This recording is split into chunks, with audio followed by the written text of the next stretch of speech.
Price Lord. ദൈവമക്കളെ, never never give up. എല്ലാവരും സ്വർഗത്തിൽ പ്രവേശിക്കുമോ? അവിശ്വാസത്തിലേക്ക് പോയവർ, വിശ്വാസത്തെ ത്യജിച്ചവർ, ലോകപ്രിയരായവർ, പ്രാർത്ഥിക്കാത്തവർ, കർത്താവിൻ്റെ ജീവൻ നദി ആസ്വദിക്കാത്തവർ സ്വർഗത്തിൽ കടക്കുമോ? നമ്മുടെ മക്കൾ, കൂട്ടാളികൾ, അനേകർ ദൈവമക്കൾ, നമ്മൾ കാണുന്ന അനേകർ സഭയിൽ വിശ്വാസം ത്യജിച്ച് ഗർവാപ്പസിയിലേക്ക് പോകുന്നതായിട്ട് നമ്മൾ കണ്ടിട്ടുണ്ട്. ദൈവമക്കളെ, കർത്താവിൻ്റെ ക്രൂശ് ചുമക്കുവാൻ കുറച്ച് പ്രയാസമാണ്, പക്ഷേ അവൻ്റെ കൃപ നമ്മളെ നടത്തുവാനിടയാകും. ഇന്നത്തെ ഈ മെസ്സേജ് നമ്മളെ വളരെ ആഴത്തിൽ കൊണ്ടുപോകുമെന്ന് ഞാൻ പൂർണ്ണമായി വിശ്വസിക്കുന്നു. നിങ്ങളൊരു ചോസൻ ആയതുകൊണ്ട് കഴിഞ്ഞ ദിവസത്തെ വീഡിയോ നിങ്ങൾക്ക് അനുഗ്രഹമായതിൽ ഞാൻ സന്തോഷിക്കുന്നു. നമ്മുടെ ജീവിതമാണ് മറ്റൊരാൾക്ക് അനുഗ്രഹമാകുന്നത്. നമ്മുടെ ജീവിതത്തിലൂടെ പത്രോസിൻ്റെ ലേഖനം 1 പത്രോസ് 4 അധ്യായത്തിൻ്റെ 19 വാക്യത്തിൽ പറയുന്നു, നീതിമാൻ പ്രയാസേന സ്വർഗരാജ്യത്തിൽ കിടക്കുന്നുവെങ്കിൽ അഭക്തൻ്റെ ഗതി എന്താകും? അപ്പോൾ ദൈവം ആഗ്രഹിക്കുന്നത് നമ്മൾക്ക് സ്വർഗത്തിൽ കിരീടം ലഭിക്കണമെന്നാണ്. നമ്മൾ ഇന്ന് നോക്കുന്നത് അവിശ്വാസിയായ ഒരു വ്യക്തിയുടെ അവസാനം എന്താകുമെന്നാണ്. അപ്പോൾ തന്നെ വിശ്വാസികൾ കഷ്ടം അനുഭവിക്കുന്നത് കൊണ്ടുള്ള പ്രതിഫലം എന്താണ്? എന്തിനാണ് അപ്പോൾ വിശ്വാസി കഷ്ടം അനുഭവിക്കുന്നത്? നീ എങ്ങനെ ആരംഭിച്ചു എന്നല്ല ദൈവം നോക്കുന്നത്, നീ എങ്ങനെ അവസാനിക്കുന്നു എന്നതാണ് ഇവിടെ പ്രധാനമായിരിക്കുന്നത്. മുന്നേ ജീവിച്ചു പോയ റിച്ചർഡ് എന്ന ബ്രാൻഡ് എന്ന റൊമാനിയയിലെ ഒരു ശുശ്രൂഷക്കാരനായിരുന്നു. അദ്ദേഹത്തിൻ്റെ ജീവിതത്തിൽ അദ്ദേഹത്തിനോട് യേശു കർത്താവിനെ വിസമ്മതിച്ചു പറയാത്തത് കൊണ്ട് അദ്ദേഹത്തിന് ഭയങ്കരമായ പീഡനത്തിലൂടെ കടന്നു പോകേണ്ടതായിട്ട് വന്നു. പക്ഷേ അദ്ദേഹം, റൊമാനിയ എന്ന് പറയുമ്പോൾ നമുക്കറിയാം, ഇന്ന് വളരെ പ്രതികൂല സാഹചര്യത്തിലൂടെ ജനം കടന്നു പോകുന്നു. വിശ്വാസത്തിൽ നിൽക്കുവാൻ ഭയങ്കരമായ പ്രതിബന്ധങ്ങൾ അനുഭവിക്കുവാൻ കടപ്പെട്ടിരിക്കുന്ന അനേക ലോകത്തിലുള്ള ജനങ്ങളോട് ഈ ഇദ്ദേഹത്തിൻ്റെ ഒരു ജീവിതത്തിൻ്റെ സാഹചര്യം, അദ്ദേഹം അടിക്കപ്പെട്ടു, അദ്ദേഹത്തിന് വിശപ്പ് കൊടുത്തു, അദ്ദേഹത്തെ ഒറ്റപ്പെടുത്തി. കാരണം ഈ കർത്താവിനെ സ്നേഹിച്ചതുകൊണ്ട് അദ്ദേഹം അനേക പീഡനങ്ങളിലൂടെ കടന്നു പോകേണ്ടി വന്നു. എന്നിട്ടും അദ്ദേഹം 14 വർഷത്തോളം അദ്ദേഹത്തിന് ജയിലിലടച്ചിട്ടും അദ്ദേഹം യേശു കർത്താവിനെ നിഷേധിച്ചില്ല. അവൻ പ്രസംഗിക്കുവാൻ അദ്ദേഹത്തിന് വിലക്കുണ്ടായിരുന്നു ഈ ജയിലിൽ തന്നെ. പക്ഷേ അദ്ദേഹം പ്രസംഗിച്ചു, കാരണം അതിന് വിലയുണ്ടായിരുന്നു. നിന്റെ കഷ്ടപ്പാടിൽ, നിന്റെ ഞരക്കത്തിൽ, നിന്റെ ജയിലിൻ്റെ അവസ്ഥയിൽ ഇരുന്നുകൊണ്ട് നീ കർത്താവിനെ ഉയർത്തുന്നു എന്നാണ് കർത്താവ് നോക്കുന്നത്. അദ്ദേഹം രഹസ്യമായി തന്നെ കർത്താവിനെ പ്രസംഗിക്കുവാനിടയായി. അവിടെ ഉണ്ടായിരുന്ന വിശ്വാസികളെയൊക്കെ ഉത്സാഹിപ്പിച്ചു. സന്തോഷത്തോടെ കഷ്ടം സഹിച്ചു. ഈ സന്തോഷത്തോടെ കഷ്ടം സഹിക്കുക എന്ന് പറഞ്ഞാൽ കുറച്ച് പാടാണ്. വിശ്വാസത്തോടുകൂടിയ സ്നേഹത്തോടെ എന്ന് പറയുന്നത് പോലെ തന്നെയാണ് സന്തോഷത്തോടെയുള്ള കഷ്ടം. ഒന്ന് പറയാമോ? വിശ്വാസത്തോടുകൂടിയ സന്തോഷം, വിശ്വാസത്തോടുകൂടിയ സ്നേഹം, സന്തോഷം, ഇതുപോലെ തന്നെ സന്തോഷത്തോടുകൂടിയ കഷ്ടവുമുണ്ട്. അത് നമ്മൾ സഹിക്കണം. 1 പത്രോസ് 4:18 വാക്യം അത് തന്നെയാണ് പറയുന്നത്. രക്ഷ അത്ര എളുപ്പമൊന്നുമല്ല. നീതിമാൻ കഷ്ടം അനുഭവിക്കും, ദൈവം അവരെ നിലനിർത്തുക തന്നെ ചെയ്യും. തീയും വേദനയിലൂടെയും കടന്നാണ് നമ്മൾ രക്ഷിക്കപ്പെട്ടുകൊണ്ടേയിരിക്കുന്നത്. ജയിലിലെ വിശ്വാസം നിലനിർത്താൻ കഴിയുന്നുവെങ്കിൽ സുഖജീവിതത്തിൽ നമുക്ക് അത് എന്തുകൊണ്ട് കഴിയത്തില്ല? കർത്താവിനെ ഈ ലോകത്തിൽ നമ്മൾ ജീവിക്കുമ്പോൾ ഈ ലോകത്തിലെ സുഖങ്ങളെല്ലാം വെടിഞ്ഞ് വ്രതന്മാരെ തേടി വരുമെന്ന് പറയുമ്പോൾ നമ്മളുടെ ഈ ലോകത്തിലെ ദൈവത്തെ മറന്നിട്ടുള്ളൊരു ജീവിതത്തെക്കുറിച്ചാണ് പറയുന്നത്.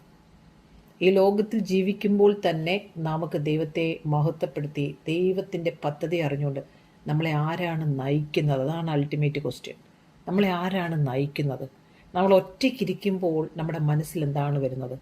അപ്പോഴാണ് അറിയുന്നത് നമ്മളെ ലോകമാണോ നയിക്കുന്നത്, നമ്മളെ ദൈവമാണോ നയിക്കുന്നതെന്ന്. 1 പത്രോസ് 4 അധ്യായത്തിൻ്റെ 18 വാക്യത്തിൽ, നീതിമാൻ പ്രയാസേന രക്ഷ പ്രാപിക്കുന്നുവെങ്കിൽ അഭക്തൻ്റെ ഗതി എന്താകും? Righteous barely saved, but what will become of the ungodly? അപ്പോൾ വിശ്വാസികൾ, റൈറ്റസ് ആയിട്ടുള്ള നമ്മൾ വല്ലാത്ത രീതിയിലാണ് രക്ഷ പ്രാപിക്കുന്നതെങ്കിൽ, ഇത് നമ്മളെ ഒത്തിരി കൺഫ്യൂഷനാക്കുന്നൊരു ചോദ്യമാണ്. അപ്പോൾ വിശ്വാസികളെല്ലാം പ്രയാസേന രക്ഷ പ്രാപിക്കുന്നുവെങ്കിൽ ആ പ്രയാസത്തിലൂടെ കടന്നു പോകുന്നില്ലെങ്കിൽ രക്ഷ പ്രാപിക്കുമോ എന്നൊരു ക്വസ്റ്റ്യൻ ഉണ്ട്. നമ്മൾ അവസാനം അതിനെക്കുറിച്ചാണ് പറയുന്നത്. ഭയങ്കരമായ ഡിഫിക്കൽട്ട് ഒരു വിശ്വാസത്തിലേക്ക് കടന്നു വരുമ്പോൾ നമുക്ക് കഷ്ടങ്ങൾ തുടങ്ങുന്നതായിട്ട് നമുക്ക് ഫേസ് ചെയ്യും. ഭയങ്കര പ്രതികൂലമാണ്, വില കൊടുക്കേണ്ടി വരും. പക്ഷേ രക്ഷ ഉറപ്പാണ്. പക്ഷെ വഴി ഭയങ്കര കഠിനമായിരിക്കും. കാരണം പരീക്ഷകളിലൂടെയാണ്, ആ തീയിലൂടെയാണ് ശുദ്ധീകരിക്കുന്നത് നമ്മളെ. അത് നമ്മളെ നഷ്ടപ്പെടുത്തുവാനല്ല, നമ്മളെ പണിയുവാനാണ്. കാരണം നമ്മളെ മറ്റുള്ളവർക്ക് പ്രയോജനമാക്കണമെങ്കിൽ നമ്മളെ ശോധന ചെയ്യണം കർത്താവിന്. കാരണം ക്രിസ്തീയ ജീവിതം എന്ന് പറയുന്നത് സഹനത്തിൻ്റെ വഴിയാണ്. ഒരിക്കലും പറയരുത് ഞാൻ ദൈവത്തെ പിന്തുടരുമ്പോൾ എൻ്റെ വഴിയെല്ലാം എളുപ്പമാണെന്ന്. ഇറ്റ് ഈസ് ഡിഫിക്കൽട്ട് ജേർണിയാണ്. നമ്മളെ ഒന്ന് ഡിസിപ്ലിൻ ചെയ്യാൻ, അല്ലെങ്കിൽ ഡിസൈപ്പിൾസ് സഫറിങ്സിലൂടെയും ടെസ്റ്റിലൂടെയും കടന്നു പോകുന്ന ഒരു ഡിസിപ്ലിൻ പഠിപ്പിക്കുവാൻ വേണ്ടിയിട്ടാണ് നമ്മളെ. ക്രിസ്തീയ ജീവിതം അങ്ങനെ സുഖകരമായൊരു ജീവിതമല്ല, ഒരു സമർപ്പിത ജീവിതമാണ്. പലരും ഇന്ന് വീഡിയോയിലൂടെ പറയാറുണ്ട്, ദൈവത്തെ അറിഞ്ഞു കഴിഞ്ഞാൽ സുഖമാണ്, അത് കിട്ടും ഇത് കിട്ടുമെന്ന്. അങ്ങനെയല്ല. യഥാർത്ഥമായ സ്വർഗരാജ്യത്തിലേക്ക് കിടക്കുവാനാണ്, ആ ദൈവിക ദർശനത്തിലാണ് നമ്മൾ കർത്താവിനെ സ്നേഹിച്ച് അവനെ പിന്തുടരുന്നതെങ്കിൽ എല്ലാം എളുപ്പമാകുമെന്നല്ല, കർത്താവിനോട് ചേർന്ന് നടന്നാൽ എല്ലാം എളുപ്പമാകും. നീതിമാന്മാർക്ക് പരീക്ഷയും ശുദ്ധീകരണവും അത് 100% ആവശ്യമാണ്. കാരണം ദൈവത്തിൻ്റെ ജനങ്ങൾക്ക് സ്വന്തമായിട്ട് ശുദ്ധീകരണം ഉണ്ടാകാൻ പറ്റത്തില്ല. ദൈവത്തിൻ്റെ ജനത്തിന് ദൈവത്തോട് ചേർന്ന് നടന്നെങ്കിൽ മാത്രമേ ശുദ്ധീകരണം ഉണ്ടാകത്തുള്ളൂ. നമുക്ക് രക്ഷിക്കപ്പെട്ട നമുക്ക് പ്രയാസേനയാണ് നമ്മൾ സ്വർഗരാജ്യത്തിൽ കിടക്കുന്നതെങ്കിൽ അവസ്ഥ എന്തായിരിക്കും ദൈവത്തെ അറിയാത്തവരുടെ? ഇതൊരു ഭയം ഉണ്ടാക്കാൻ വേണ്ടിയിട്ടല്ല ഈ വചനം പത്രോസ് നമ്മളോട് പറയുന്നത്. ഇത് പത്രോസ് അതിൻ്റെ ഉള്ളടക്കം, അതിൻ്റെ എസൻസ്, അതിൻ്റെ ട്രൂത്ത് നമ്മളെ അറിയിക്കുവാൻ ആഗ്രഹിക്കുന്നു. അപ്പോസ്തല പ്രവൃത്തി 14-ാം അധ്യായത്തിൻ്റെ 22-ാം വാക്യത്തിൽ പൗലോസ് അപ്പോസ്തലൻ പറയുന്നു, അനേക കഷ്ടങ്ങളിലൂടെ നാം കടന്ന് സ്വർഗരാജ്യത്തിലേക്ക് കടക്കേണ്ടതാകുന്നു. അപ്പോൾ ഒരു ഭക്തന്റെ ജീവിതത്തിൽ, ഒരു ഡിസൈപ്പിളിൻ്റെ ജീവിതത്തിൽ, നമ്മളെല്ലാവരും ഡിസൈപ്പിൾസാണ്. ഇനി നമ്മൾ അവൻ്റെ വഴിയിലൂടെ നടക്കുമ്പോൾ അനേക കഷ്ടങ്ങളിലൂടെ എവ്രി ഡേ നമുക്ക് ഡിനൈ ചെയ്യേണ്ടി വരും നമ്മുടെ ഫ്ലഷിനെ, നമ്മുടെ ആഗ്രഹങ്ങളെ. ഈവൻ ദോ നമ്മൾ ലോകത്തിൽ ജീവിക്കുന്നുവെങ്കിലും. മത്തായി 7:14 പറയുന്നു, ഒരു നാരോ വേ ആണിത്, ഇടുക്ക് വഴിയാണിത്. യോഹന്നാൻ 6 അത് തന്നെയാണ്. ശിഷ്യന്മാർ പറഞ്ഞു, ഇതെന്ത് വർത്തമാനമാണ് നീ പറയുന്നത്? എങ്ങനെ ഒരാൾക്ക് ഇതിലൂടെ പോകാൻ പറ്റും? എല്ലാവരും ലോകത്തിലിരുന്നവരാണ്, നീ എങ്ങനെ പെട്ടെന്ന് പറഞ്ഞാൽ എങ്ങനെയാണ്? യേശു പറഞ്ഞു, നിങ്ങൾക്കും പോകാം, ഇത് ഇടുക്ക് വഴിയാണ്. ഇന്ന് വിശാലമായ വഴികളെ പഠിപ്പിക്കുന്നവരെ ഓർത്ത് ദുഃഖിക്കുന്നു. കാരണം പിതാവ് യേശു കർത്താവിലൂടെ നമുക്ക് തന്ന ആ വഴി, ഗലാത്യലേഖനം 1 വായിക്കുന്നു, ആ വഴി യേശു കർത്താവിലൂടെ നമുക്ക് തന്ന, വി ആർ നോട്ട് സിന്നേഴ്സ്. 2-ാം അധ്യായം ഗലേഷ്യൻസ് 2-ാം അധ്യായത്തിൽ പറയുന്നു, വി ആർ നോട്ട് സിന്നേഴ്സ്. പത്രോസിനോട് പറയാണ്, പത്രോസ് യഹൂദനായിരിക്കെ തന്നെ പത്രോസ് ആ കൾച്ചറുകളെ ഫോളോ ചെയ്യുമ്പോൾ പറയാണ്, പൗലോസ് പറയണം, നമ്മൾ രണ്ടും തമ്മിലുള്ള വ്യത്യാസമുണ്ട്. അവരും നമ്മളും തമ്മിലുള്ള വ്യത്യാസം, അവർ ജാതികളാണ്, നമ്മൾ വിശ്വാസികളാണ്. നമ്മൾ പാപത്തിൽ നിന്നും മോചിക്കപ്പെട്ടവരാണ്. അവർ ഇപ്പോഴും പാപികളായി തന്നെ തുടരുന്നു ദൈവത്തിൻ്റെ ദൃഷ്ടിയിൽ. അപ്പോൾ നമുക്ക് അനേക കഷ്ടങ്ങളിലൂടെ കടന്നാണ് നമ്മൾ പോകേണ്ടത്. എത്രമാത്രം ആഴത്തിലായിരിക്കും പൗലോസ് അത് ചിന്തിച്ച് പത്രോസിനെ കറക്റ്റ് ചെയ്യുന്നത്. We are not sinners. അതാണ് നമ്മളും അവരും നമ്മളുടെ വ്യത്യാസം. അപ്പോൾ നമ്മൾ ഇനി കർത്താവ് വയ്ക്കുന്ന ക്രൂശിൻ്റെ വഴിയിലൂടെ കടന്ന് നമ്മൾ സ്വർഗരാജ്യത്തിലേക്ക് കിടക്കണം. എബ്രായ ലേഖനം 12:6 പറയുന്നു, അതിൻ്റെ താഴോട്ടുള്ള വാക്യങ്ങളിൽ മുഴുവനും ഒരു ഡിസിപ്ലിനെ കുറിച്ചാണ് പറയുന്നത്. നിങ്ങളത് വായിക്കണം. അതിൻ്റെ 6-ാമത്തെ വാക്യം മുതൽ അതിൻ്റെ 11-ാമത്തെ വാക്യം വരെയും വായിക്കുമ്പോൾ ഡിസിപ്ലിൻ എന്തിനാണെന്ന് മനസ്സിലാവും ഒരു ഡിസൈപ്പിളിന്.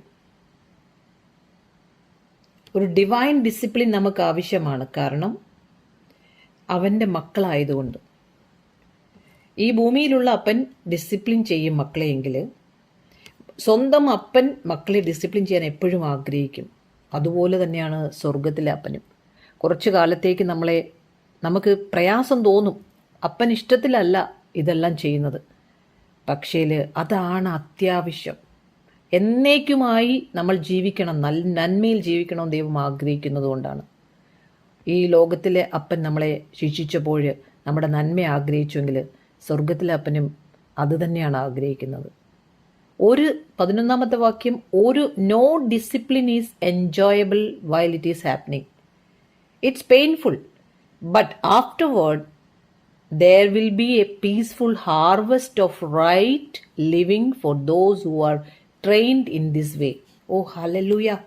എത്ര ആഴത്തിലായിരിക്കും പൗലോസ് അപ്പോസ്തലൻ ഇത് പറയുവാൻ ഇടയായിരിക്കുന്നത്.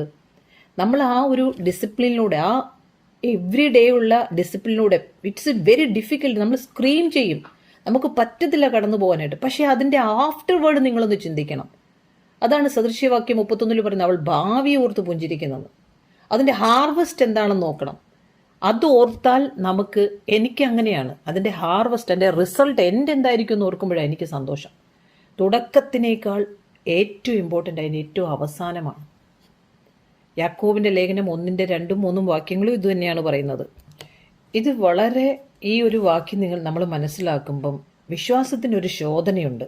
വളരെ ശ്രദ്ധയോട് നിങ്ങൾ കേൾക്കണം. ഇത് നിങ്ങളൊന്ന് മനസ്സിലാക്കിയാൽ നിങ്ങൾ ഇപ്പോൾ കടന്നു പോകുന്ന പ്രശ്നത്തിന് 100% നിങ്ങൾക്ക് അതിലൂടെ കടന്നു പോകാൻ ഈസി ആയിരിക്കും. ശദ്രക്, മേശക്, അബേദ്നെഗോ പോയതുപോലെ. നമുക്ക് നോക്കാം എങ്ങനെയാണെന്ന്. ഞാനിപ്പം ഉപയോഗിക്കുന്ന ബൈബിള് NLT ബൈബിളാണ്. ഈ ബൈബിളിൽ, ഇംഗ്ലീഷ് വേർഷനിൽ അത് വായിക്കുമ്പം നമുക്ക് കൂടുതൽ, മലയാളം ബൈബിളിനെക്കാട്ടിലും കൂടുതൽ നമുക്ക് കുറച്ചുകൂടെ ആഴത്തിൽ അത് മനസ്സിലാകും. Dear brothers and sisters, when troubles of any kind of come your way, consider it an opportunity of great joy.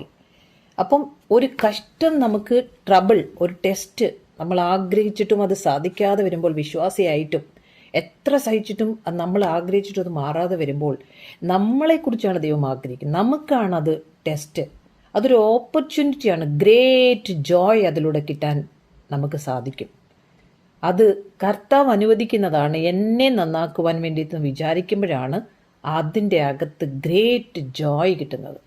ഞാൻ മക്കളുടെ വിഷയത്തിൽ രാത്രിയിൽ 9 മണി കഴിഞ്ഞാൽ ഭയങ്കരമായിട്ട് ടയർഡാവും. രാവിലെ എഴുന്നേൽക്കുന്നതല്ലേ. പക്ഷെ അന്നേരം ആയിരിക്കും കുറേ പണികൾ പെൻഡിങ്ങിൽ ഇവർ പറയുന്നത്. അപ്പോൾ എനിക്ക് ഭയങ്കര ദേഷ്യം വരും. അപ്പം പെട്ടെന്ന് ഓർക്കും, ഓ, നാവിനെ കടിഞ്ഞാനിടുന്നതിനെക്കുറിച്ച്. ഇതെൻ്റെ ടെസ്റ്റാണല്ലോ, ഇതിൽ ഞാൻ ജയിക്കണമല്ലോ, ഞാൻ വേറെ ഒന്നും പറയാൻ പാടില്ല. നമ്മൾ ഒരു ദിവസം കൊണ്ട് പെർഫെക്റ്റ് ആകത്തില്ല. അവസാനം വരെയും നമുക്ക് ശോധനയുണ്ട്. പക്ഷെ അവിടെയും നമ്മൾ ആ കർത്താവേ എന്നൊന്ന് വിളിക്കുമല്ലോ, ദാറ്റ് ഈസ് ഇനഫ്.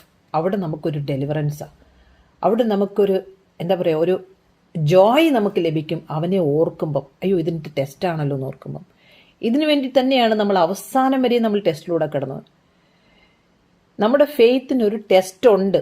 എന്തിനാണെന്ന് പറഞ്ഞാൽ, endurance has a chance to grow. അത് നമ്മളെ ആ ടെസ്റ്റിലൂടെ, ആ സഹിഷ്ണുതയിലൂടെ നമ്മൾ വളരുകയാണ്. നമ്മുടെ റൂട്ട് ഗ്രോ ചെയ്യുകയാണ്. So let it grow. For when your endurance is fully developed, നമ്മുടെ ആ സഹിഷ്ണുത, ആ കഷ്ടം, നമ്മുടെ ആ ഗ്രോത്ത് ദൈവം വെച്ചത്, അത് ഫുള്ളി ഡെവലപ്പ്, പൂർണ്ണമായിട്ടും വളർന്നു കഴിയുമ്പോൾ, അതിൽ നമ്മൾ ദൈവത്തിൻ്റെ ഇഷ്ടത്തിലേക്ക് നമ്മൾ വന്നു കഴിയുമ്പോൾ, നമ്മൾ പെർഫെക്റ്റും കംപ്ലീറ്റും, പിന്നെ നമ്മൾക്ക് ആരെയും ആശ്രയിക്കേണ്ടി വരത്തില്ലെന്ന്. ഇതാണ് ദൈവം നമ്മളിലൂടെ ആഗ്രഹിക്കുന്നത്. നമുക്കിത് വലിയ ടെൻഷനായിട്ട് തോന്നും. ഹസ്ബൻഡ് ഭയങ്കര പ്രോബ്ലം, മാറുന്നില്ല. നമ്മൾ പലയിടത്തും കൗൺസിലിങ്ങിന് പോകും, പലയിടത്തും മാനസിക രോഗത്തിൻ്റെ ഡോക്ടറെ അടുത്ത് കൊണ്ടുപോകാൻ നോക്കും.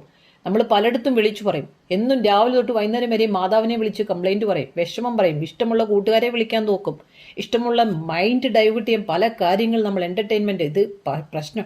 പക്ഷേ നമ്മൾ അതിനെ ഇങ്ങനെ ഒരു ഇത് എനിക്കൊരു ടെസ്റ്റിന് വേണ്ടി ദൈവം തരുന്നതാണെന്ന് വിചാരിച്ചാൽ നമുക്ക് ജയിക്കാൻ പറ്റും. അവിടെയാണ് ഞാൻ സന്തോഷം കണ്ടെത്താൻ ഇടയായത്. അവിടെയാണ് എനിക്ക് സന്തോഷം കണ്ടെത്താൻ പറ്റിയപ്പോഴാണ് എനിക്ക് അനേകരെ ഇതിലേക്ക് ആ ഡിസൈപ്പിൾഷിപ്പിലേക്ക് കൊണ്ടുവരാൻ സാധിച്ചത്. ഒരു പാസ്റ്റർ ആകുക, ഒരു ഡിസൈപ്പിൾ ആകുക എന്ന് പറഞ്ഞാൽ ഇറ്റ്സ് നോട്ട് ഈസി. അതിന് വില കൊടുക്കണം. നിങ്ങൾ നോക്കിക്കേ, സ്വർണം, ഇപ്പോൾ ഇത്രയും പറഞ്ഞത്, ഇപ്പോൾ നമ്മൾ എബ്രായ ലേഖനം 12-ാം അധ്യായത്തിലൂടെ പറഞ്ഞത് അപ്പന് മക്കളെ ശാസിക്കുന്നു. യാക്കോബിൻ്റെ ലേഖനത്തിൽ പറയുന്നത് വിശ്വാസത്തിനൊരു ശോധനയുണ്ട്. മത്തായി 7:14 പറഞ്ഞു, ഇതൊരു ഇടുക്ക് വഴുതില്ല. അപ്പോസ്തലനായ പൗലോസ് 14-ാം അധ്യായത്തിൽ പറഞ്ഞു, അപ്പോസ്തല പ്രവൃത്തിയിൽ അനേക കഷ്ടങ്ങളിലൂടെ കടന്ന് നാം സ്വർഗരാജ്യത്തിലേക്ക് കടക്കുന്നു. ഇവരെല്ലാം നമ്മളെ എൻകറേജ് ചെയ്യാണ്. പൗലോസും മത്തായിയും അമ്മയും അതുപോലെ തന്നെ യാക്കോബും. എബ്രായ ലേഖനം കഴിഞ്ഞാൽ ഉടനെ യാക്കോബിന്റെ ലേഖനമാണ്. ഉടനെ തന്നെ പറയുകയാണ് നമ്മുടെ ടെസ്റ്റിനെ കുറിച്ച്. ഇതില്ലാതെ നമുക്ക് പോകാൻ പറ്റില്ല. അത് നമ്മൾ അക്സെപ്റ്റ് ചെയ്യണം. ഒരു സ്വർണം എടുക്കുമ്പോൾ നമ്മൾ നോക്കുന്ന ഇനി എക്സാമ്പിൾ നോക്കാം. സ്വർണം എടുക്കുമ്പം അതിനെ റിഫൈനിങ് ചെയ്യും. എന്തു വെച്ചാൽ അതിനെ റിഫൈൻ ചെയ്യാതെ അത് പ്യൂർ ആകത്തില്ല. വിത്തൗട്ട് ഫയർ ഇംപ്യൂരിറ്റീസ് റിമൈൻ ആയിരിക്കും അവിടെ. അപ്പോൾ ഒരു വിശ്വാസി എന്ന് പറഞ്ഞാൽ നമ്മളൊന്ന് പറഞ്ഞ ഞാനൊരു സ്വർണമാണ് ദൈവത്തിന്.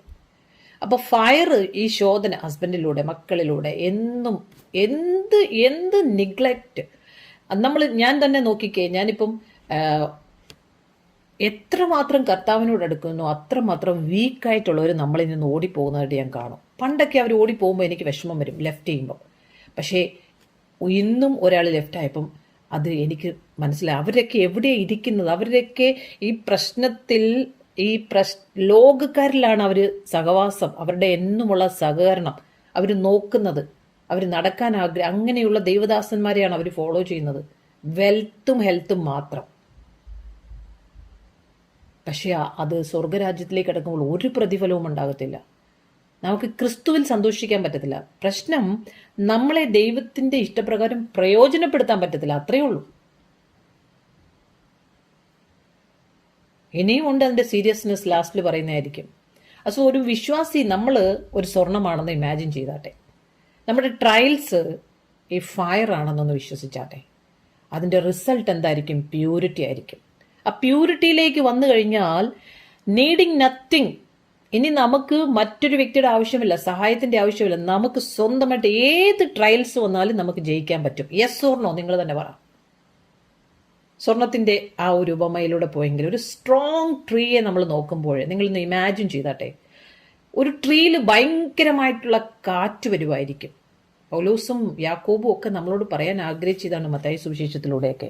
യേശു കർത്താവ് ഒരു ഭയങ്കരമായ കൊടുങ്കാറ്റ് ഒരു വൃക്ഷത്തിന് നേരിടുമ്പോഴാണ് ആ ട്രീ, ആ മരം സ്ട്രോങ് ആവുന്നത്.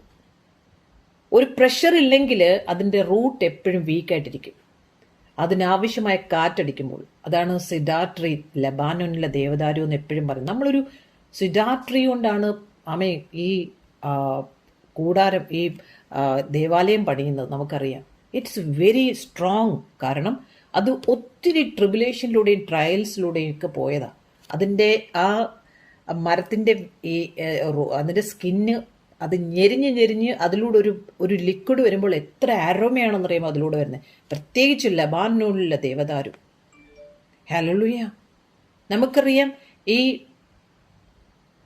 ലാസറിന്റെ സഹോദരിയായ മറിയ മത്തായി സുവിശേഷം 26 യേശു കർത്താവിന്റെ ശവസംസ്കാരത്തിനായി യേശു കർത്താവിന്റെ തലയിൽ യേശു കർത്താവിന്റെ കൂടെ ഇരുന്നതുകൊണ്ട് അവർക്ക് അവന്റെ ഹൃദയത്തെ മനസ്സിലാക്കിയപ്പോൾ ആ എൻഡ് ടൈമിൽ, നോ ടൈം നൗ, ക്രൂശീകരണത്തിന് പോകുന്നതിന് മുമ്പ് അവന്റെ ശവസംസ്കാരത്തിനായി ഒരു സ്ത്രീയെ കൊണ്ട് യേശു അനുവദിച്ചെങ്കിൽ അവന്റെ കൂടെ ഇരുന്ന് അവന്റെ ഹൃദയത്തെ അവൾ മനസ്സിലാക്കി.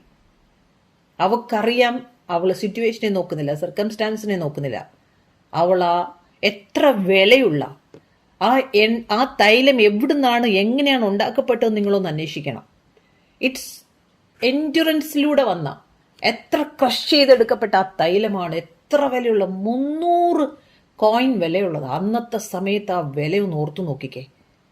കാരണം 30 വെള്ളിക്കാശിനാണ് ഒരു ഡിസൈപ്പിൾ, ദൈവം തിരഞ്ഞെടുത്ത ഒരു യൂദാസ് യേശു കർത്താവിനെ വിൽക്കുന്നത്, ഈ സൃഷ്ടാവിനെ വിൽക്കുന്നത്. നോക്കിക്കോ. ഹല്ലേലൂയ. നമുക്ക് ജീവൻ തരുവാൻ വന്നവനെ വിൽക്കുന്നത്. അപ്പോഴാണ് ഈ സ്ത്രീ 10 300 വെള്ളിക്കാശിന് ആ വില അവിടെ സമർപ്പിക്കുന്നത്. ഹല്ലേലൂയ. ലജ്ജിച്ചു പോയി ഡിസൈപ്പിൾസ്. പക്ഷെ അവിടെ അന്ന് റിജക്റ്റഡ് ആയിരിക്കുന്ന സ്ത്രീകളെ കൊണ്ടാണ് പല കാര്യങ്ങളും യേശു കർത്താവ് ചെയ്തത്. ഇത് മാത്രമല്ല, എവിടെയെല്ലാം സുവിശേഷം പോകും അവിടെയെല്ലാം ഇവളെക്കുറിച്ച് പറയണമെന്നാണ്. എന്നുവെച്ചാൽ ഇവൾ എന്ന് പറഞ്ഞാൽ ഷീസ് ഇൻ ദ റൈറ്റ് ടൈമിൽ ദൈവം ഉപയോഗിക്കുന്നവരാണ് സ്ത്രീകൾ. 5 ഫോൾഡ് മിനിസ്ട്രിയിലേക്ക് സ്ത്രീകൾ വരുമ്പോൾ അതുകൊണ്ടാണ് എല്ലാവർക്കും പ്രശ്നം. സ്ത്രീ എന്തുകൊണ്ട് ഇങ്ങനെ ചെയ്യുന്നില്ല, സ്ത്രീ എന്തുകൊണ്ട് തലയിൽ തുണിയിടുന്നില്ല, സ്ത്രീ എന്തുകൊണ്ട് സ്വർണം ഊരുന്നില്ല, സ്ത്രീ എന്തുകൊണ്ട് വെള്ളയുടുപ്പിടുന്നില്ല. ഇതൊന്നും ആവശ്യമല്ലെന്ന് ഗലാത്യ ലേഖനം 2-ാം അധ്യായം വ്യക്തമായി വായിക്കുമ്പോൾ പത്രോസിനോട് പൗലോസ് ശാസിക്കാണ്, ഇതൊന്നും നീ ഫോളോ ചെയ്യാതെ കർത്താവിന്റെ സ്നേഹത്തിലേക്ക് വരുമ്പോൾ അവന്റെ ഇഷ്ടം എന്താണെന്നറിയുക, കഷ്ടത സഹിക്കുക. അല്ലാതെ ഇതൊന്നും സ്വർണവും ഊരി വെള്ളയെടുപ്പും ഇട്ട് തലയിൽ തുണിയിട്ടോണ്ടിരുന്നാലൊന്നും ദൈവത്തെ പ്രീതിപ്പെടുത്താൻ പറ്റത്തില്ല. പുറമേ ഉള്ളതെല്ലാം റിച്വൽസ് ആണ്, നിന്റെ ഹൃദയമാണ് ദൈവം. Are you ready to go through the trials? എപ്പോഴെങ്കിലും നിനക്ക് പറയാൻ പറ്റുമോ, I am fully developed, I am perfect and complete, needing nothing എന്ന് പറയാൻ പറ്റുന്ന ഒരു സ്റ്റേജ് അവിടെ എത്തിക്കഴിയുമ്പോഴാണ് ശക്തമായിട്ട് നിന്നെ ദൈവത്തിന് കർത്താവിനെ ഉപയോഗിച്ചതുപോലെ നമ്മളെ ഉപയോഗിക്കാൻ പറ്റത്തുള്ളൂ. തലയോളം വളരുന്ന അങ്ങനെയാണ്. അപ്പം ഈ മരം കൊടുങ്കാറ്റിലൂടെ പോകുമ്പോഴാണ് ഈ വൃക്ഷത്തിൻ്റെ അകത്ത് ശക്തമായിട്ട് അതിനെ ദൈവത്തിന് ഉപയോഗിക്കാൻ പറ്റുന്നത്. ഇങ്ങനെ തന്നെയാണ് ഈ വൃക്ഷം പോലെ തന്നെയാണ്, ഈ ദേവദാരുവിൻ്റെ എന്ന വൃക്ഷം പോലെ തന്നെയാണ് നമ്മളും. കാറ്റടിക്കുന്നില്ലെങ്കിൽ ആ മരം, കാരണം ഇനി വലിയ ശക്തമായ കൊടുങ്കാറ്റ് വരുമ്പോൾ അത് വീഴാതിരിക്കണമെങ്കിൽ, അതിനെ വേരുറയ്ക്കണമെങ്കിൽ അതിന് കാറ്റ് ആവശ്യമാണ്. നമ്മൾക്കും ഇത് തന്നെയാണ്. എവ്രി ഡേ നമുക്ക് ടെസ്റ്റ് വന്നില്ലെങ്കിൽ നമ്മൾ അന്ന് പിന്നെ വീണു പോകും, പിന്നെ നമ്മൾ വീക്കായി പോകും. അതുകൊണ്ടാണ് കൃപയുള്ളവരോട് ചേർന്ന് നടക്കാൻ പറയുന്നത്. നമ്മളൊരു ഓട്ടക്കാരനെ നോക്കിയാൽ, ഒരു PT ഉഷയെ നോക്കിയാൽ, ഒരു അത്ലറ്റിക്കിനെ നോക്കിയാൽ, അവരുടെ ട്രെയിനിങ് സമയത്ത് അവർക്ക് ഭയങ്കരമായ ഒരു 5 മിനിറ്റ് നേരത്തേക്ക് ഓട്ടത്തിനായിരിക്കും ഒരു വർഷം മുഴുവനും അവർ പരീക്ഷയിലൂടെ പോകും, പരിശീലനത്തിലൂടെ പോകും, വേദനയിലൂടെ പോകും, സഹനത്തിലൂടെ പോകും. എത്ര കോംപ്രമൈസ് അവർക്ക് ചെയ്യേണ്ട ഒരു ജീവിതത്തിൽ. ക്രിസ്ത്യ ജീവിതം ഇത് തന്നെയാണ്. ട്രെയിനിങ്, എറ്റേണിറ്റിക്ക് വേണ്ടി ട്രെയിനിങ് ഭയങ്കര ടഫായിരിക്കും, ക്രൂശ് ഭയങ്കരമായിരിക്കും. പക്ഷെ അതിലൂടെ പോകുമ്പോൾ ജയിച്ചവർ, ഞാൻ എൻ്റെ ജീവിതത്തിൽ പറയാണ്, 17 വർഷത്തിൽ ഞാൻ കടന്നുപോയ അവസ്ഥകൾ ഒറ്റയ്ക്കാണ്. വഴികൾ ഡിഫിക്കൽട്ടാണ്, പക്ഷെ എത്ര ആരഗൻ്റ് ആയിരുന്നു എൻ്റെ ഹസ്ബൻഡ്. 10 വർഷം എന്നും അതുപോലൊക്കെ തന്നെയാണ്. പക്ഷെ എങ്കിലും അതിൻ്റെ അകത്തൂടെ എത്രയോ കാര്യങ്ങൾ ദൈവം എന്നിലൂടെ ചെയ്യുവാൻ എനിക്ക് കൃപ തന്നു. അത് ദൈവം അനുവദിക്കുന്നതാണ്. 10 പ്രാവശ്യം ഫറവോന്റെ ഹൃദയത്തെ കഠിനപ്പെടുത്തിയത് അവിടെ ഉള്ളവർക്ക് കാണിച്ചു കൊടുക്കാനാണ് ദൈവം ജീവനുള്ള സർവശക്തനാണെന്ന്. അദ്ദേഹത്തിൽ ഇങ്ങനെ ആക്കിയിട്ട് എന്നിലൂടെ ദൈവം അനേകർക്ക്, എൻ്റെ കുടുംബത്തിലും അവരുടെ കുടുംബത്തിലും ലോകത്തിനും കാണിച്ചു കൊടുക്കുകയാണ്, nothing is impossible with Christ. ദൈവത്തിൻ്റെ സമയം വരെ അങ്ങനെ തന്നെയായിരിക്കും. ദൈവത്തിന് എല്ലാത്തിനും ഒരു സമയമുണ്ട്, അതിൻ്റെ പിശാചിൻ്റെ ഗ്രിപ്പ് വിടുന്ന ഒരു സമയമുണ്ട്. ദൈവം എങ്ങനെയാണോ, ട്രസ്റ്റ് ഗോഡ്. ദൈവമക്കളെ, പാസ്റ്റേഴ്സ്, നിങ്ങൾ ട്രസ്റ്റ് ചെയ്ത് ദൈവത്തിൽ. നിങ്ങൾ വീണു പോയായിരിക്കാം, മറന്നു പോയായിരിക്കാം, ഇപ്പോഴും നിങ്ങൾക്ക് പറ്റുന്നില്ലായിരിക്കാം. പ്രശ്നം മാത്രം നോക്കിക്കൊണ്ടിരിക്കാതെ ആ പ്രശ്നത്തെ പ്രാർത്ഥനയിൽ നിങ്ങൾ ആ ദൈവത്തിലോട്ട് സമർപ്പിക്കുക. ആ മുറിഞ്ഞിരിക്കുന്ന സമയത്ത് മുട്ടുമടക്ക് കർത്താവിൻ്റെ സന്നിധിയിൽ. കർത്താവെ, എനിക്ക് സഹിക്കാൻ പറ്റുന്നില്ലെന്ന് പറ. ഇത് എൻഡുറൻസ് ആണ്, അത് സഫറിങ് ആണ്. ഒബീഡിയൻസിലേക്ക് കൊണ്ടുവരും നമ്മളെ ഈ എൻഡുറൻസ് വന്നു കഴിയുമ്പോൾ നമ്മൾ കഷ്ടത, സഹിഷ്ണുത, സിദ്ധത, പ്രത്യാശയിലേക്ക് നമ്മൾ കടന്നു വരും. ഓരോ വിശ്വാസിയും സ്ഥിരതയുള്ളവരാകാൻ ദൈവം ആഗ്രഹിക്കുന്നു. പരീക്ഷകളിൽ അകപ്പെടുമ്പോൾ നിങ്ങളുടെ വിശ്വാസത്തിന്റെ പരിശോധന സ്ഥിരതയുളവാക്കുന്നു എന്നറിഞ്ഞ് അത് അശേഷം സന്തോഷം എന്ന് എണ്ണണം. എന്നാൽ നിങ്ങൾ ഒന്നിലും കുറവില്ലാത്തവരും തികഞ്ഞവരും സമ്പൂർണരുമാകേണ്ടതിന് സ്ഥിരത തികഞ്ഞവരായി തീരും നമ്മൾ. സോ ഇന്നത്തെ സഭയിൽ നടക്കുന്ന പ്രശ്നങ്ങൾ എന്ന് പറഞ്ഞാൽ, പെട്ടെന്ന് സുവിശേഷം കേൾക്കും, മാനസാന്തരമൊന്നുമില്ല, സഹിക്കാനുള്ള ശക്തിയും അവർക്ക് ആവശ്യമില്ല. അത് ഈ വഴിയിലൊക്കെ വെച്ചിരിക്കുന്ന കോഴിക്കുഞ്ഞിനെ പോലെയാണ് റെഡിമെയ്ഡായിട്ട് വരുന്നത്. പക്ഷേ യഥാർത്ഥ സുവിശേഷം എന്താണെന്ന് പറഞ്ഞാൽ, കഷ്ടമാണ് യഥാർത്ഥ സുവിശേഷം. അനുസരണം, കർത്താവിൻ്റെ വചനത്തിലുള്ള അനുസരണം. വചനം വായിക്കാതെ അനുസരണം എങ്ങനെ വരും? നമ്മൾ വചനം വായിക്കാൻ ടൈം എടുക്കുന്നില്ല. അതിനെ അങ്ങനെയുള്ളവരുടെ കൂടെ നടന്നെങ്കിലല്ലേ നമുക്ക് ആ അനുസരണത്തിലേക്ക് വരും. വചനം വായന വിട്ടു എന്ന് അറിഞ്ഞാൽ ഓർത്തോണം നമ്മൾ പിന്മാറ്റത്തിലേക്ക് പോകുന്നുവെന്ന്. അങ്ങനെയുള്ളവർക്ക് ലോകമാണ് പിന്നെ പ്രിയം. ലോകത്തിൽ കാണുന്നതാണ്. ലോത്തിനെ പോലെ എന്താണോ കണ്ണിൽ കാണുന്നത് അതായിരിക്കും. ഹല്ലേലൂയ. നീതിമാൻ തീയിൽ കൂടി രക്ഷപ്പെടുമ്പോൾ ദൈവമില്ലാത്തവരുടെ അവസ്ഥ എന്താകുമെന്നാണ് നമ്മൾ ഇനി നോക്കാൻ പോകുന്നത്. കഷ്ടത്തിലുള്ള വിശ്വാസികളെ നമ്മൾ ഉത്സാഹിപ്പിക്കണം. തെറ്റായ പ്രതീക്ഷകളൊന്നും കൊടുത്ത് അവരെ നമ്മൾ എൻകറേജ് ചെയ്യരുത്.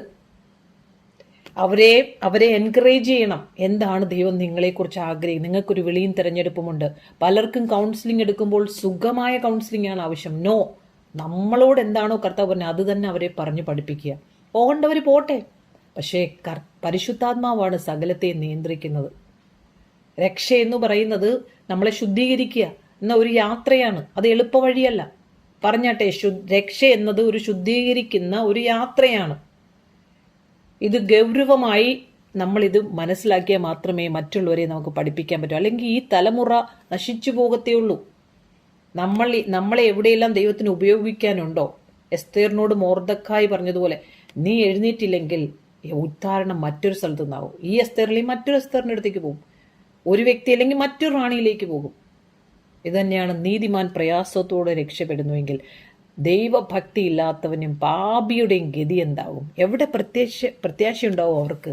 അവരുടെ പ്രത്യാശ എന്തായിരിക്കും? ഹല്ലേലൂയ.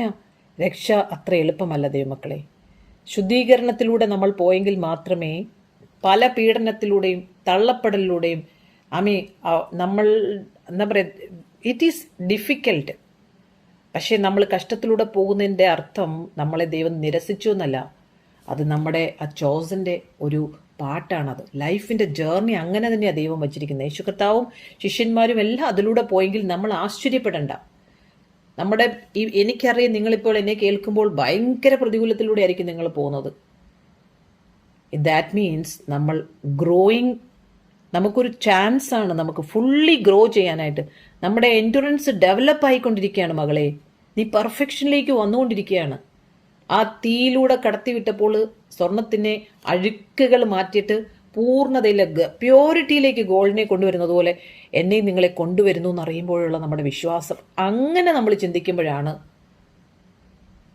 നമുക്ക് ദൈവത്തോട് ചേർന്നിരുന്ന് അവനെ ഇഷ്ടപ്പെട്ടെങ്കിൽ, അവനെ സ്നേഹിച്ചെങ്കിൽ മാത്രമേ, അവൻ്റെ വചനത്തിൽ വിശ്വസിച്ചെങ്കിൽ മാത്രമേ, ഇതെൻ്റെ നന്മയ്ക്കാണെന്ന് വിശ്വസിച്ചെങ്കിൽ മാത്രമേ നമുക്കിത് ഈ കഷ്ടത്തിലൂടെ ഈസി ആയിട്ട് പുറത്തു വരാൻ പറ്റത്തുള്ളൂ. ശദ്രക്, മേശക്, അബേദ്നെഗോ തീയിൽ വീണപ്പോൾ തള്ളിപ്പറഞ്ഞിരുന്നെങ്കിൽ വേദന കൂടിയനെയായിരുന്നു. പക്ഷെ അപ്പോഴും അവർ പൂർണ്ണമായിട്ട് ദാനിയേലിനെ പോലെ വിശ്വസിച്ചു കർത്താവിൽ തന്നെ. കഷ്ടം വരുമ്പോൾ അവനിൽ തന്നെ അങ്ങ് റിലേ ചെയ്യുക. സൂര്യൻ വരും, ചന്ദ്രൻ വരും, പക്ഷേ എൻ്റെ പ്രശ്നത്തിന് ദൈവത്തിൽ നിന്ന് തന്നെ ഒരു മറുപടി ഉണ്ടാകും. സങ്കീർത്തനത്തിൽ പറയുന്നത് പോലെ, അമേൻ, എൻ്റെ സഹായം എവിടെ നിന്ന് വരും മകളെ? ആകാശവും ഭൂമിയും സൃഷ്ടിച്ച യഹോവയിൽ നിന്ന് തന്നെ വരണമെന്ന് നമ്മൾ നമ്മുടെ ആത്മാവിനെ പഠിപ്പിക്കണം, നമ്മുടെ സോളിനെ പഠിപ്പിക്കണം. ദൈവം വിശുദ്ധനാണ്. ദൈവം ന്യായവിധി നടത്തുന്നൊരു ദൈവമാണെന്ന് മറന്നു പോകും. ഇന്ന് ദൈവം സ്നേഹമാണ്, പക്ഷെ നാളെ ന്യായവിധി. അതിനുവേണ്ടി ഇന്ന് ഗ്രേസ് പീരീഡിൽ നമ്മളെയൊക്കെ ദൈവം വിളിച്ചിരിക്കുകയാണ്. കൊയ്ത്തിന് അനേക പേരെ ആവശ്യമുണ്ട്. Are you ready? അപ്പോസ്തലനായ പൗലോസും മത്തായി സുവിശേഷത്തിലൂടെ യേശു കർത്താവും അമ്മയും ഒക്കെ യാക്കോബും ഒക്കെ നമ്മളോട് പറഞ്ഞതാണ്, സുവിശേഷം ഇറ്റ്സ് നോട്ട് ഈസി. ഹല്ലേലൂയ. ഇനി നമ്മൾ നോക്കുന്നത് ഈ വിശ്വാസത്തിൽ വരാത്തവർ, ഈ വിശ്വാസികളായിട്ടുള്ളവർ വിശ്വാസത്തിൽ നിന്ന് പോയി കഴിഞ്ഞാൽ എന്തായിരിക്കും അവരുടെ അവസ്ഥ? നമ്മൾ കണ്ടു റിച്ചാർഡിൻ്റെ ജീവിതത്തിലൂടെ. അദ്ദേഹം ജയിലിൽ, റൊമാനിയയിലുള്ള അദ്ദേഹം ഒരു പാസ്റ്ററാണ്. അദ്ദേഹം ഈ വിശ്വാസത്തിന് വേണ്ടി പീഡിപ്പിക്കപ്പെട്ടപ്പോഴും ദൈവത്തെ അദ്ദേഹം തള്ളിപ്പറഞ്ഞില്ല. നമുക്കും ഇതുപോലെ പലപ്പോഴും നമ്മൾ പേടിച്ചിരിക്കേണ്ട അവസ്ഥ വരും. യേശു കർത്താവിനെ, പത്രോസിനെ പോലെ ഡിനായ് ചെയ്യേണ്ട അവസ്ഥ വരും നമുക്ക്. അദ്ദേഹത്തെ 14 വർഷം ജയിലിൽ അടച്ചിട്ട് പോലും അദ്ദേഹം ഭക്ഷണം പോലും കൊടുത്തില്ല. എന്നിട്ടും അദ്ദേഹം ദൈവത്തെ തള്ളിപ്പറഞ്ഞില്ലെങ്കിൽ നമ്മുടെ പ്രതികൂല സാഹചര്യങ്ങൾ വരുമ്പോൾ നമ്മൾ തള്ളിക്കളയരുത് കർത്താവിനെ. ഹല്ലേലൂയ. സോ ഒരു വിശ്വാസി, ഇനി നോക്കും നമ്മൾ, വിശ്വാസി ബിലീവറായി കഷ്ടം തുടങ്ങിയപ്പോൾ, അല്ലെങ്കിൽ ഒരു പാസ്റ്ററായി കഴിഞ്ഞിട്ട് പ്രശ്നങ്ങൾ കൂടിയപ്പോൾ, മക്കളും ഭാര്യയും പറയും ഇനി നിർത്താം നമുക്കെന്ന് പറയുമ്പോൾ നമുക്ക് എന്താണ് സംഭവിക്കുന്നത്? നമ്മുടെ പ്രാർത്ഥന കുറയും. നമ്മുടെ ദൈവത്തിൻ്റെ വചനത്തിനോടുള്ള ദാഹം നമ്മുടെ കുറയും. അത് നമ്മൾ നോക്കിയാൽ മതി. നമ്മൾ ഈ ഒരു അവസ്ഥയിലേക്കാണോ ഒരു വ്യക്തിയെന്ന് മനസ്സിലാക്കാൻ നമുക്കൊരു ഡിസേണിങ് സ്പിരിറ്റ് ഉണ്ടാകണം. അവരുടെ പ്രാർത്ഥന കുറയും. അവർ പിന്നെ പ്രയർ റിക്വസ്റ്റും കൊണ്ട് നടക്കും. അവരേത് പ്രശ്നം വന്നാലും റെസ്റ്റ്ലെസ് ആകും. പെട്ടെന്ന് കുറ്റം പറഞ്ഞുകൊണ്ടിരിക്കും, പിറുപിറുത്തുകൊണ്ടിരിക്കും, ഇസ്രായേൽ മക്കളെ പോലെ. ദാറ്റ് മീൻസ് അവർ ദൈവത്തിൽ നിന്ന് അകന്നു എന്നാണ്. അവർക്ക് ഈ പിറുപിറുപ്പ്, കുറ്റം പറച്ചിൽ, എത്ര നല്ല മെസ്സേജ് കൊടുത്താലും 20 മിനിറ്റിന് മെസ്സേജ് ആണെങ്കിൽ ഒരു മിസ്റ്റേക്ക് ആയിരിക്കും അവർ കണ്ടുപിടിക്കുന്നത്. ആ പറഞ്ഞ അത്രയും അവരുടെ ജീവനദി അവർ റിജക്റ്റ് ചെയ്തിട്ട് ലോകത്തിലുള്ളൊരു മൈന്യൂട്ട് പ്രോബ്ലം ആയിരിക്കും, ഒരു തെറ്റായിരിക്കും അവർ കണ്ടുപിടിക്കാൻ നോക്കുന്നത്. നമ്മുടെ പ്രാർത്ഥന കുറയും, വചനത്തിനോടുള്ള ദാഹം കുറയും, എന്നിട്ട് നമുക്ക് ലോകത്തോടുള്ള ആ അട്രാക്ഷൻ കൂടും. അങ്ങനെയുള്ളവരുമായിട്ട് കൂടി നടക്കാൻ തോന്നും. ഫേമസ് ആകാൻ നോക്കുന്ന പാസ്റ്റേഴ്സിൻ്റെ കൂടെ ഓടാൻ നോക്കും. അങ്ങനെയുള്ള സൂം മീറ്റിങ്ങിലേക്ക് നമുക്ക് ആകർഷണം വരും. എവിടെ നമുക്ക് 2 രൂപ കിട്ടും പ്രാർത്ഥിക്കുമ്പോൾ അവിടേക്ക് നമ്മളുടെ ശ്രദ്ധ പോകും. ഇതൊക്കെ നമ്മൾ ദൈവത്തിൻ്റെ വചനത്തിൽ ദൈവത്തിൻ്റെ സ്നേഹത്തെ വിടുമ്പോൾ ലഭിക്കുന്ന കാര്യങ്ങളാണ്. ലോകം തരുന്ന ഇഷ്ടങ്ങളാണ് ഇതൊക്കെ. നമുക്ക് ആദ്യമൊന്നും തെറ്റായിട്ട് തോന്നത്തില്ല, പിന്നെ പിന്നെ നമ്മൾ അതിലേക്ക് അടിമപ്പെട്ടു പോകും. പക്ഷേ ദൈവം ആഗ്രഹിക്കുന്ന എപ്പോഴും നമ്മളെ കറക്റ്റ് ചെയ്യാനാണ്. പ്രഷറിലൂടെ തീക്കകത്തൂടെ കടത്തിവിട്ട് നമ്മളെ ദൈവത്തിൻ്റെ സ്വഭാവത്തോട് അനുരൂപമാക്കാനാണ്. 12:6 നമ്മൾ കണ്ടത് ഹെബ്രായ ലേഖനത്തിൽ. God discipline those he loves. അവൻ സ്നേഹിക്കുന്നവരെ അവൻ ഡിസിപ്ലിൻ ചെയ്യും. നമ്മളെ അവൻ സ്നേഹിക്കുന്നത് കൊണ്ടാണ്. പറഞ്ഞാട്ടെ, ലോകത്തിലെല്ലാവരും നമ്മളെ വെറുത്താലും അവൻ്റെ സ്നേഹമാണ് എനിക്ക് വേണ്ടതെന്ന് ഓർക്കുമ്പോൾ നമുക്കിത് കഷ്ടം സഹിക്കാൻ, അവനോടൊപ്പമുള്ള കഷ്ടം വെരി ഈസിയാണ് ദൈവമക്കളെ. അവൻ തൻ്റെ മക്കളെ വിട്ടിട്ട് പോകത്തില്ല. അവൻ ശാസിക്കും. ഇനി ഇങ്ങനെയുള്ളവരെന്ത് ചെയ്യും? ഇങ്ങനെയുള്ളവരെ അവർ ദൂരെ പോയിരിക്കുകയാണ്. അവരുടെ ജീവിതം ശൂന്യമാണ്. അവർ ദൈവത്തെ ഇഷ്ടപ്പെടില്ല. ദൈവത്തിൻ്റെ കാര്യം പറയുമ്പോൾ തന്നെ അവർക്ക് ദേഷ്യമാണ്. അവരുടെ ഹൃദയം കഠിനപ്പെട്ടു പോയി, കല്ലുപോലെ ആയിപ്പോയി. ഹല്ലേലൂയ. അവർക്ക് യാക്കോബിൻ്റെ ലേഖനം 4:4 പറയുന്നു, ലോകസ്നേഹം ദൈവത്തിനോട് ശത്രുത്വമാകുന്നു. ഗലാത്യ ലേഖനം 6:7 പറയുന്നു, എന്താണോ നീ വിതയ്ക്കുന്നത് അതായിരിക്കും നീ കൊയ്യുന്നത്. You reap what you sow. ആത്മാവിൽ വിതച്ചാൽ ആത്മീയമായത് കൊയ്യും, സന്തോഷം കൊയ്യും. നീ ജഡത്തിൽ വിതച്ചാൽ ജഡം കൊയ്യും. കാരണം ഈ വിശ്വാസിയായവർ എല്ലാവരും റിജോയ്സ് ചെയ്യുകയാണ് ലോകത്തിൽ. കാരണം അവരുടെ വിചാരം അവർ നല്ല സെറ്റപ്പിൽ ജോലിയൊക്കെ ആയി കഴിയുമ്പോൾ ദൈവത്തെ മറക്കുക. അവരുടെ സെറ്റപ്പായി കഴിയുമ്പോൾ അവർക്ക് ഒത്തിരി ലോകത്തിൻ്റെ ഇഷ്ടങ്ങളിൽ അവരിലേക്ക് വന്ന് ദൈവത്തോട് അവർ മറക്കുകയാണ്. എത്ര കോടീശ്വരനാണെങ്കിലും അവിടെ ഇരുന്നുകൊണ്ട് തന്നെ ദൈവഭയത്തിലാണ് അദ്ദേഹം ജീവിക്കുന്നതെങ്കിൽ ദാറ്റ് ഈസ് എ പെർഫെക്റ്റ്. അദ്ദേഹത്തെ ആരാണ് ഗൈഡ് ചെയ്യുന്നത്? അദ്ദേഹത്തിൻ്റെ മൈൻഡിനെ. നമുക്കിപ്പോൾ സ്വത്തുള്ളതെല്ലാം കൂടെ വിറ്റ് പിച്ചക്കാരായിട്ട് നടക്കണമെന്നല്ല പറഞ്ഞത്. ആ ലോകത്തിൻ്റെ അവിടെ ഇരിക്കുമ്പോൾ തന്നെ നിന്നെ ഗൈഡ് ചെയ്യുന്ന ആരാണ്? നിന്റെ മനസ്സിനെ. അതോ നമ്മളെ ലോകമാണോ ഗൈഡ് ചെയ്യുന്നത്? ആരാണ് നമ്മുടെ ഹൃദയത്തെ ഗൈഡ് ചെയ്യുന്നത്? നമുക്ക് ഒറ്റയ്ക്ക് ഇരിക്കുമ്പോൾ നമുക്ക് മനസ്സിലാകും.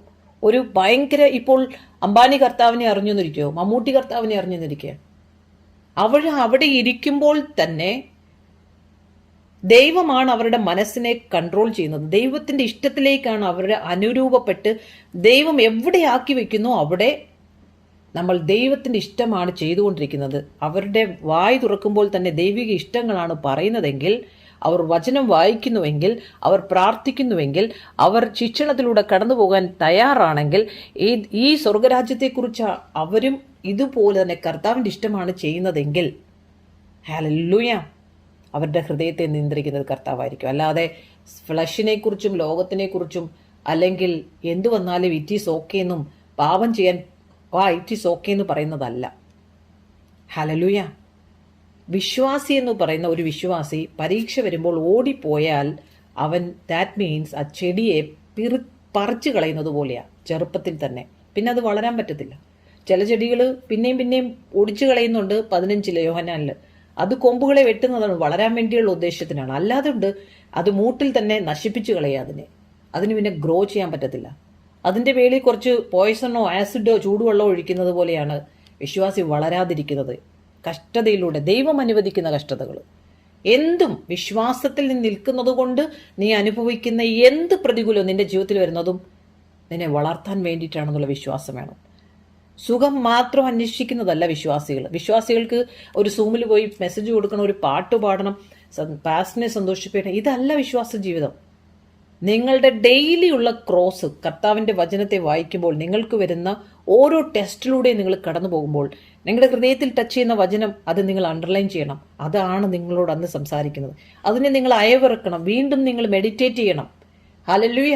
അപ്പം നമുക്ക് ഈ 1 Pетros 4:18 പറയുന്നത് പോലെ നീതിമാൻ അനേക കഷ്ടങ്ങളിലൂടെ കടന്നുപോയി നമ്മൾ രക്ഷിക്കപ്പെട്ടുകൊണ്ടേയിരിക്കുകയാണ് ഓരോ ദിവസത്തിലും. കാരണം നമ്മളെ ദൈവത്തിന് ഇവിടെ ഉപയോഗിക്കണം, നമ്മൾക്ക് അവിടെ കിരീടം ലഭിക്കണം. അതിനു വേണ്ടിയിട്ട് അപ്പം നമ്മൾ ഓടിപ്പോവുകയാണ്. വിശ്വാസി ഓടിപ്പോവുകയാണെങ്കിൽ അവനെ എന്ത് ചെയ്യാൻ പറ്റത്തില്ല? അവന് കിരീടം ലഭിക്കത്തില്ല, അവനെ ദൈവത്തിലൂടെ ഉപയോഗിക്കാനും പറ്റത്തില്ല. അനുസരണം കെട്ടവനെ പോലെയാകും. പക്ഷെ അവർക്ക് എന്തായിരിക്കും അവസാനം വരാൻ പോകുന്നത്? അവർ ഇത് തിരിച്ചറിഞ്ഞ് മാനസാന്തരപ്പെട്ട് ദൈവത്തിൻ്റെ അടുത്ത് മുടിയനായ പുത്രനെ പോലെ മടങ്ങി വരികയാണെങ്കിൽ നമ്മുടെ ദൈവം ഈ കൃപായുഗത്തിൽ 100% ക്ഷമിക്കും, അവരെ യഥാസ്ഥാനപ്പെടുത്തും. നമ്മളെപ്പോലെ തന്നെ അവരും റാപ്ചറിൽ എടുക്കപ്പെടും, എല്ലാവരും എടുക്കപ്പെടും. പക്ഷേ ആ റാപ്ചറിന് മുമ്പ് വരെയും, കാരണം ദൈവം കഷ്ടം കൊണ്ടുവരും ഈ ലോകത്തിൽ, അത്രമാത്രം ടൈറ്റനിങ് ചെയ്യും. നമ്മൾ അപ്പോഴെങ്കിലും ദൈവത്തെ അറിയാൻ വേണ്ടി ലാസ്റ്റിലൊരു ഭയങ്കര ടൈറ്റനിങ് ആയിരിക്കും. റാപ്ചറിന് മുമ്പ് ലോകത്തിനൊരു ഈറ്റുനോവ് വരും. എന്ന് വെച്ചാൽ മഹോദ്രവത്തിന് മുമ്പ്, റാപ്ചറിന് മുമ്പ്, ആ മിനിറ്റ് കുറച്ച് സമയങ്ങൾക്ക് മുമ്പ് വലിയ കഷ്ടം നമ്മൾ അനുഭവിക്കും. അങ്ങനെയെങ്കിലും എല്ലാത്തിനെയും പെട്ടകത്തിലേക്ക് കയറ്റാൻ വേണ്ടി നോഹ പെട്ടകത്തിന്റെ അകത്ത് കയറി അത്രയും ദിവസം വിളിച്ചു പറഞ്ഞു, കഷ്ടം വരുന്നു, പ്രളയം വരുന്നു. അവർക്കൊന്നും വിശ്വസിക്കാൻ പറ്റില്ല, കാരണം അവർ കണ്ടിട്ടില്ല പ്രളയം. 7 ദിവസം ദൈവം നോഹയുടെ ആ പെട്ടകം അടച്ചില്ല, കാരണം അങ്ങനെങ്കിലും ആരെങ്കിലും ഒന്ന് വരുന്നോന്ന്. അതുപോലെ തന്നെ നോഹയുടെ കാലം പോലെ കർത്താവ് വെയിറ്റ് ചെയ്യും. ആ ഭയങ്കര കഷ്ടത്തിന് മുമ്പ്, മഹോദ്രവത്തിന് മുമ്പ്, റാപ്ചറിന് മുമ്പ് എങ്ങനെങ്കിലും അനേകർ മാനസാന്തരപ്പെടും. നിങ്ങൾ വിഷമിക്കേണ്ട. നിങ്ങളുടെ ഭർത്താവായിക്കോട്ടെ, മക്കളായിക്കോട്ടെ, ദേ വിൽ കം. കാരണം ആ സമയത്ത് ഭയം വരും, പേടി വരും. നമ്മുടെ റിബല്ലിംഗ് ആയിട്ടുള്ള ഭർത്താക്കന്മാർ ഒരു എത്ര കഠിന ഹൃദയനാണല്ലോ. ഒരു ചെസ്റ്റ് പെയിൻ വരുമ്പം ഭാര്യനെ ഓടിവാടി എന്ന് പറഞ്ഞു കേട്ടിട്ടില്ലേ? കഷ്ടം വരുമ്പോൾ ആ പ്രതികൂല ദൈവം കൊണ്ടുവരും. ദൈവം നിന്റെ കണ്ണുനീരിനെ കാണുന്നുണ്ടെങ്കിൽ അവരെല്ലാം മടങ്ങി വരും. ലാസ്റ്റ് ടൈമിൽ അവർക്ക് വലിയ പ്രതിഫലമൊന്നും കിട്ടത്തില്ലായിരിക്കും, പക്ഷെ they will enter into heaven. പക്ഷെ പിന്നെയും അവിടെ മിണ്ടാതെ വേണ്ടാന്ന് പറഞ്ഞ് തള്ളിക്കറയുന്നവർ ഈ മഹോദ്രവകാലത്തിലേക്ക് കടക്കും. അവിടെ വെച്ച് അവരെ പ്യൂരിഫൈ ചെയ്ത് വരുന്നവർ തിരിച്ചു വരാൻ സാധ്യതയുണ്ട്. ഹല്ലേലൂയ. എബ്രായ ലേഖനം 3:14 വാക്യം നമ്മളെ ഭയങ്കരമായിട്ട് അലേർട്ട് തരുന്നൊരു വാക്യമാണ്. എബ്രായ ലേഖനം 3:14 വാക്യം, ആദ്യ വിശ്വാസം അവസാനത്തോളം മുറുകെ പിടിച്ചുകൊണ്ടാൽ നാം ക്രിസ്തുവിൽ പങ്കാളിയായി തീർന്നുവല്ലോ. ഹല്ലേലൂയ. ഇന്ന് നിങ്ങൾ അവൻ്റെ ശബ്ദം കേൾക്കുന്നുവെങ്കിൽ നിങ്ങളുടെ ഹൃദയങ്ങളെ കഠിനമാക്കരുത്. സ്തോത്രം. എപ്പോൾ ആ സ്നേഹം വരുന്നുവോ ക്ലിങ് ചെയ്തോണം, അവൻ്റെ വചനത്തിൽ വിശ്വസിച്ചോണം. Start reading Bible. നിങ്ങൾക്ക് അറിയാവുന്നതുപോലെ നിങ്ങൾ പ്രാർത്ഥിക്കുക. നമ്മുടെ വീക്ക്നെസ്സിനെ ദൈവത്തിന് അറിയാം. മനുഷ്യൻ ഈ ലോകത്തിലിരിക്കുമ്പോൾ ഈ പൊടിയിൽ നിന്നെടുത്ത ശരീരം ബലഹീനമാണെന്നറിയാം. കേഴ്സ്ഡ് ഭൂമിയിലായിരിക്കുന്നത്. അതുകൊണ്ടാണ് ആത്മാവിനെ നമുക്ക് തന്നത്. നമ്മുടെ ബലഹീനത എല്ലാം കർത്താവിനറിയാം. മ്ലേച്ഛത ചെയ്യുമെന്നറിയാം. വഷളായി പോകുന്നറിയാം. എങ്കിലും കർത്താവ് കൃപായുത്തിൽ കം ബാക്ക്. എപ്പോൾ നീ അവനെ അറിയുന്നുവോ മടങ്ങി വാ.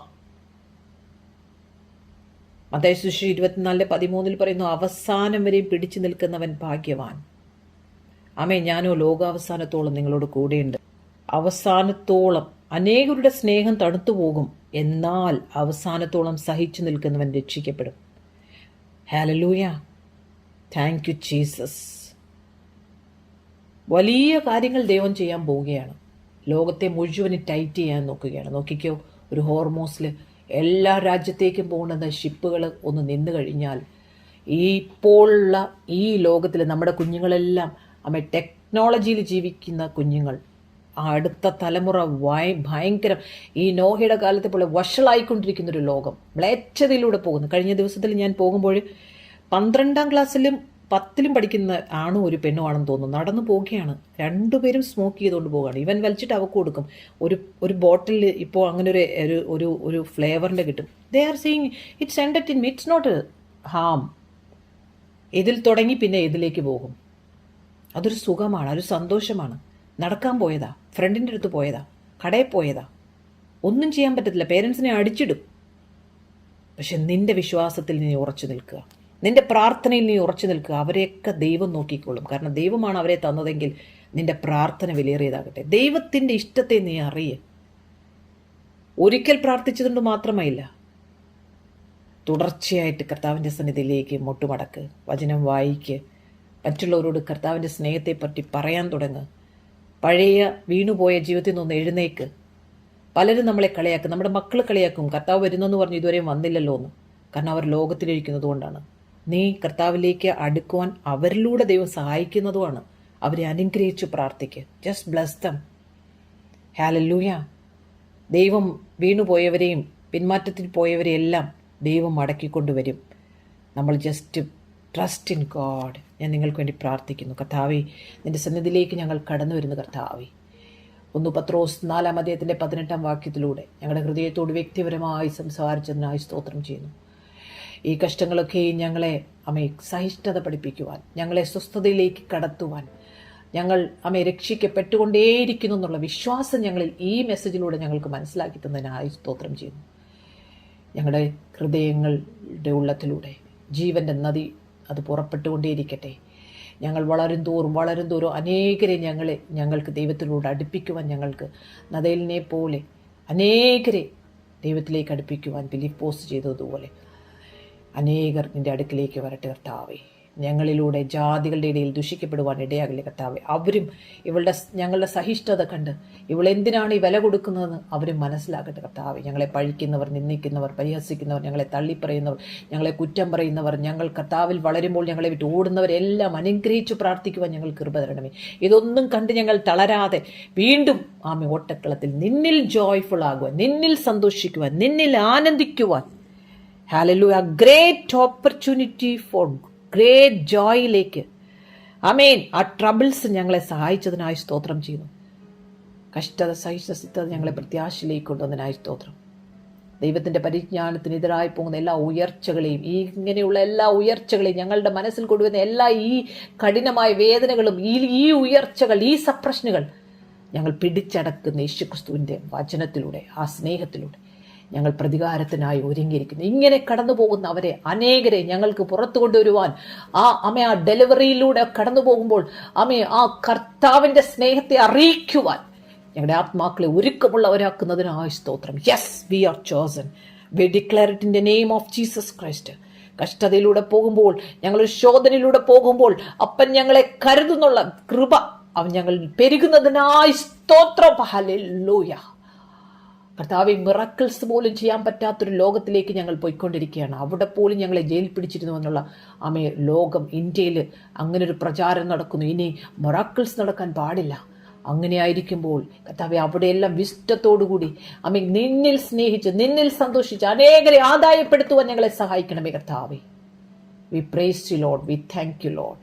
ഞങ്ങളുടെ പ്രശ്നങ്ങളിലും ആ പ്രശ്നത്തിനേക്കാൾ വലുതായി കർത്താവിൻ്റെ സന്തോഷത്തിൽ ഉച്ചരിക്കുവാൻ, പ്രാർത്ഥിക്കുവാൻ, വചനം ധ്യാനിക്കുവാൻ നിന്റെ മക്കളെ സഹായിക്കണമേ എന്ന് പ്രാർത്ഥിക്കുന്നു. We take victory in the name of Jesus Christ. We are chosen. പിതാവായ ദൈവത്തിൻ്റെയും കർത്താവായ യേശുക്രിസ്തുവിൻ്റെയും സമാധാനവും വിശ്വാസത്തോടുകൂടിയ സ്നേഹവും ഞങ്ങളിൽ വർദ്ധിച്ചു വരട്ടെ. കർത്താവായ യേശുക്രിസ്തു മുഖാന്തരം ഞങ്ങൾക്ക് ചെയ്യുന്ന അപ്പച്ചന് സ്തോത്രം. യേശുവിൻ്റെ നാമത്തിൽ ആമേൻ. Never give up. We are chosen. God bless U.